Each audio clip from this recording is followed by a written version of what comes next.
Et si la survie d'un leader africain déterminait l'espoir de tout un peuple? Imaginez l'arrestation d'un ex-président après une longue série de tentatives d'assassinat contre le capitaine Traoré. Ce n'est pas une simple affaire de rivalité politique, mais la preuve vivante qu'un tournant majeur s'opère sous nos yeux. Damiba, cet ancien chef d'État burkinabé, a été arrêté après avoir orchestré plusieurs coups d'État et avoir échoué à éliminer le capitaine Ibrahim Traoré, aujourd'hui symbole d'une jeunesse africaine qui refuse la fatalité. Mais ce qui frappe, c'est la manière dont il a été extradé. Grâce à la coopération active du gouvernement togolais, une solidarité rare entre États africains s'est exprimée au grand jour. Jamais auparavant une telle entente intergouvernementale n'avait été affichée publiquement dans une affaire aussi sensible. Le Togo a choisi de remettre Damiba au Burkina Faso, assumant un geste fort. Protéger un leader souverainiste contre toute forme de déstabilisation, qu'elle soit interne ou téléguidée de l'extérieur. Ce choix n'est pas anodin. Il marque peut-être la naissance d'une nouvelle ère où l'Afrique refuse d'être à la merci de coups d'État ou d'influences étrangères. Mais la question demeure. Le continent peut-il vraiment sortir de la spirale de manipulation et de division, ou sommes-nous sur le point de tout perdre? Pour saisir la portée de ce moment historique, il faut revenir sur les faits et comprendre ce qu'ils révèlent du nouvel état d'esprit qui anime toute une génération africaine. Voyons d'abord comment cette arrestation s'est déroulée et pourquoi elle provoque un tel choc à l'échelle du continent. Qui est vraiment le capitaine Ibrahim Traoré? Et pourquoi attire-t-il tant de convoitises et d'ennemis? Depuis son arrivée au pouvoir au Burkina Faso, Traoré n'a cessé de défrayer la chronique, devenant le centre d'une tourmente politique régionale où se jouent les équilibres du continent africain. Ce qui frappe, c'est la résilience presque inouïe de ce jeune capitaine. Il a survécu à plus de 35 tentatives d'assassinat depuis sa prise de fonction. Derrière ces attaques, un nom revient sans cesse, celui de Paul-Henri Sandaogo Damiba, ancien président du Burkina Faso et rival acharné. Damiba n'est pas un simple adversaire. Il est soupçonné d'être le principal instigateur de ces tentatives de déstabilisation, cherchant coûte que coûte à reprendre le pouvoir perdu. Mais ce duel ne se joue pas uniquement entre deux hommes. Dans l'ombre, de puissantes forces étrangères, notamment la France, sont accusées d'attiser la crise, cherchant à préserver leurs intérêts dans la région par tous les moyens. Face à ces pressions, Traoré a affiché une position claire. Il veut rompre avec la dépendance extérieure et restaurer la souveraineté du Burkina Faso. Cette volonté d'émancipation dérange et explique en partie l'acharnement de ses ennemis. Ignorer ce contexte, c'est risquer de minimiser la portée réelle de l'affaire Damiba, qui dépasse largement le cadre d'une simple rivalité politique. Au contraire, c'est toute la question de la souveraineté africaine face aux ingérences extérieures qui se jouent ici. Mais au-delà de cette lutte de pouvoir, une question demeure.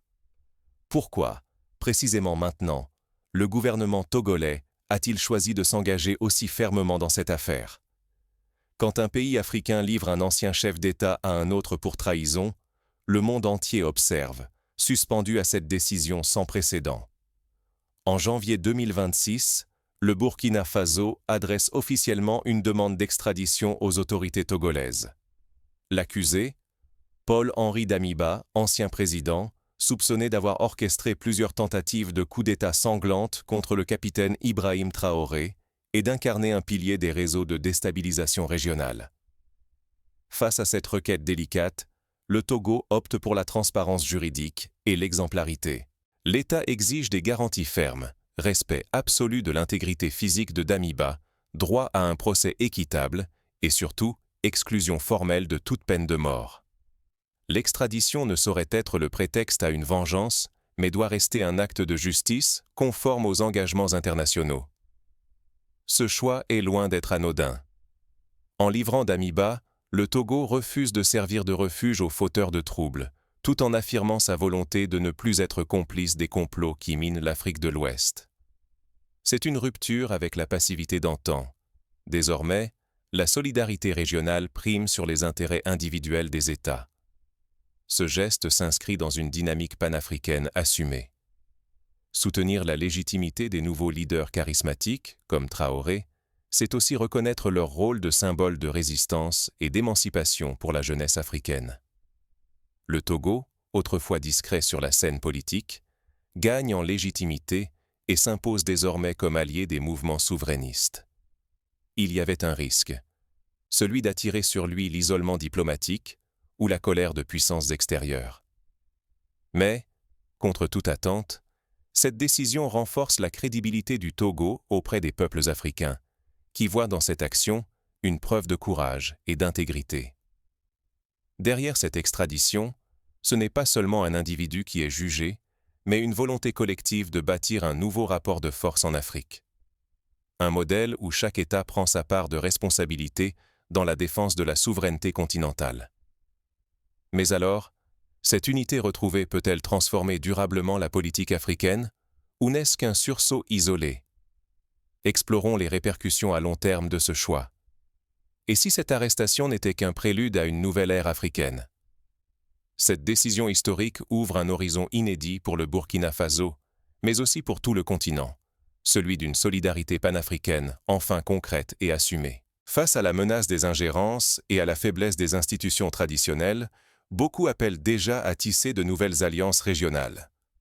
L'Alliance du Sahel, par exemple, rassemble des États décidés à défendre leurs intérêts et leur souveraineté sans attendre l'aval de vieilles structures comme la CEDEAO ou même l'Union africaine, dont l'inaction a souvent provoqué frustration et désillusion. La diaspora africaine et caribéenne n'est pas en reste. Des manifestations de soutien à Ibrahim Traoré émergent partout, signalant une prise de conscience collective. Le destin du continent se joue ici et maintenant, dans la mobilisation de tous, au-delà des frontières géographiques ou linguistiques. Ce sursaut d'unité n'est pas qu'un mot d'ordre idéologique. Sur le terrain, on observe déjà des exemples de réussite, avec des grands projets d'infrastructures réalisés par des Africains pour des Africains. L'exploitation des ressources naturelles devient peu à peu une affaire interne, maîtrisée, au profit des peuples et non plus des puissances étrangères. Mais le risque est immense. Laisser passer cet élan, c'est condamner l'Afrique à la stagnation, à la dépendance, à la division. Ignorer ce moment charnière, c'est refuser de bâtir une Afrique forte, autonome et unie. Alors, comment traduire cette dynamique nouvelle en changement concret pour la jeunesse et la société civile? Explorons ensemble les pistes d'action et les défis à relever. Chacun peut-il vraiment contribuer à cette révolution silencieuse? Oui, et c'est peut-être là que réside notre plus grand pouvoir, mais aussi notre plus grand défi. L'histoire du Burkina Faso, comme celle de toute l'Afrique, doit absolument être racontée par des voix africaines. Documenter nos propres parcours, nos résistances et nos victoires, c'est transmettre la fierté à nos enfants et leur rappeler qu'ils sont nés pour viser haut, non pour se résigner. Regardez l'exemple du capitaine Ibrahim Traoré. Il incarne la possibilité pour la jeunesse africaine de sortir de l'ombre, d'oser transformer sa réalité en refusant la soumission aux modèles imposés de l'extérieur. S'inspirer de son courage, c'est comprendre que toute transformation locale commence par la confiance en soi et en son peuple. Mais la souveraineté ne se limite pas au discours. Au Burkina Faso, des initiatives d'autoconstruction émergent chaque jour. Des écoles bâties avec des matériaux locaux, des fermes collectives, des coopératives qui valorisent le savoir-faire ancestral. Ces exemples montrent qu'il est possible de faire beaucoup, avec peu, en se réappropriant nos ressources et nos connaissances. C'est un appel à l'action collective. Soutenir la souveraineté et l'unité du continent commence par refuser la division héritée, celle qui nous a été imposée pour mieux nous contrôler. Nous devons être les gardiens de notre histoire, de nos leaders et de nos richesses. Car si nous ne nous approprions pas notre récit aujourd'hui, demain, il sera trop tard. D'autres continueront d'écrire notre histoire à notre place, d'exploiter ce qui nous appartient, et nos ambitions s'évanouiront. C'est un risque immense, qui pèsera sur les générations à venir. En résumé, ce qui vient de se passer va-t-il résonner durablement? Cela dépend de notre capacité à entretenir cette mémoire collective et à transformer la fierté en action concrète. Mais pour que cette dynamique perdure, il faut comprendre comment chacun, à son échelle, peut renforcer cette souveraineté retrouvée. Découvrons ensemble les leviers qui permettront à tout un continent de garder le cap. Votre voix et vos choix écriront la suite de l'histoire. À ce tournant crucial, Il ne suffit plus d'être simple spectateur. L'avenir de notre continent se joue ici et maintenant. Le destin de l'Afrique repose sur la vigilance et la mobilisation de chaque citoyen. Si nous laissons passer cette chance, nous risquons de voir s'envoler nos espoirs d'émancipation, de souveraineté sur nos ressources et d'unité panafricaine. L'indifférence, aujourd'hui, serait la plus grande des défaites. C'est pourquoi il est essentiel de partager cette information, d'en discuter autour de vous, d'écrire vos opinions, et surtout, de défendre activement une Afrique forte et souveraine. Chaque geste compte. Lorsque vous parlez, débattez ou agissez, vous contribuez à bâtir une nouvelle ère, libérée de la peur et des divisions héritées. Le choix vous appartient. Restez mobilisés, exprimez-vous et prenez votre place dans l'histoire. Car sans vous, le rêve d'une Afrique unie et indépendante restera une promesse non tenue.